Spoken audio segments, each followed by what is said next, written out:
69, s'il vous plaît. Oui, merci Madame la Présidente. Monsieur le Ministre, le Président de la République a promis le changement dans de nombreux domaines et aujourd'hui, un Français sur 3 sont déçus. Parmi ces déçus se trouvent les anciens combattants. En effet, le gouvernement vient d'asséner un coup sans précédent à la retraite mutualiste du combattant. Ainsi, par décret, pour éviter probablement le débat, l'exécutif a décidé le 24 septembre dernier de réduire de 20% le taux de majoration par l'État des rentes mutualistes. Son application étant immédiate, cette baisse amputera les dernières rentes versées sur l'année 2013 des pensionnés, tandis que sur une année pleine, elle pourrait représenter une baisse des rentes de 3 à 14% selon les conflits et la date d'obtention du statut de combattant. Ce stratagème suscite la colère et l'indignation de tous ceux qui ont combattu pour la France. Alors que l'on fête les 90 ans de la loi du 4 août 1923 consacrant un droit à réparation en instituant cette retraite mutualiste du combattant, ce décret est vécu comme un véritable affront. Alors que la France s'apprête à commémorer le centenaire de la Grande Guerre, cette décision méprise des générations de combattants. Le contexte de crise que nous connaissons ne peut et ne doit pas tout justifier. En 1923, nos aînés ont pris leurs responsabilités en votant ce texte malgré des finances publiques exsangues. Clémenceau avait alors déclaré « Les anciens combattants sont les créanciers de la nation, ils ont des droits sur nous ». Par-delà les crises, la dépression de 1929, les chocs pétroliers de 1970, ce taux de majoration a toujours été maintenu. Il aura fallu attendre un gouvernement socialiste pour lui porter une sévère estocade. Cette politique de rabot qui met un terme au principe d'égalité entre les générations de feu est enfin un très mauvais signal.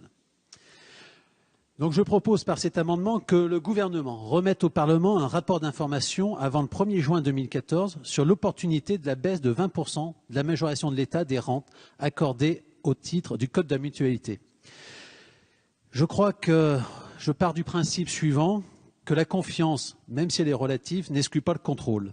Et cet amendement vise donc à vérifier l'utilité d'une telle mesure prise dans le but de participer au juste redressement des finances publiques.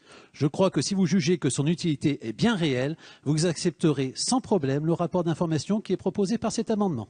Merci, Monsieur Verchères. L'amendement 72 n'est pas défendu, pas plus que le 76. Monsieur le rapporteur, je vais vous demander, s'il vous plaît, votre avis sur l'amendement 69. Bien, écoutez, l'amendement est grandement satisfait puisque le ministre s'est engagé à une commission de suivi. Donc, je vois, c'est mieux qu'une mission d'information puisqu'il y aura un comité de suivi. Donc, avis défavorable. Il faut le retirer. Monsieur le ministre, s'il vous plaît. Madame la Présidente, Monsieur le député, je ne vais pas revenir sur ce que vous avez évoqué. Vous dire, ou alors je ne comprends pas très bien les choses.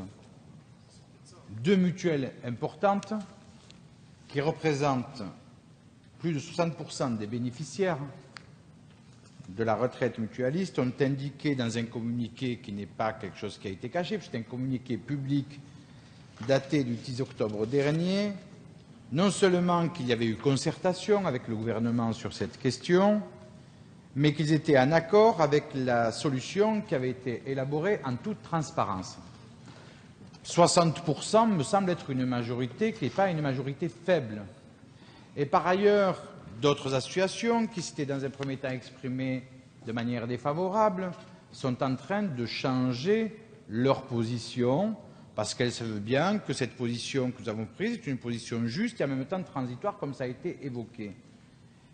J'ai le même souci que vous, c'est-à-dire le souci de transparence.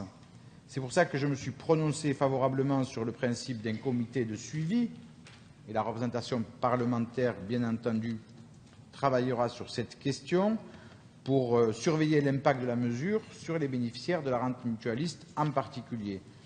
Donc je maintiens cette proposition et je considère que c'est une proposition qui va dans le bon sens et que je suis donc forcément défavorable à votre amendement.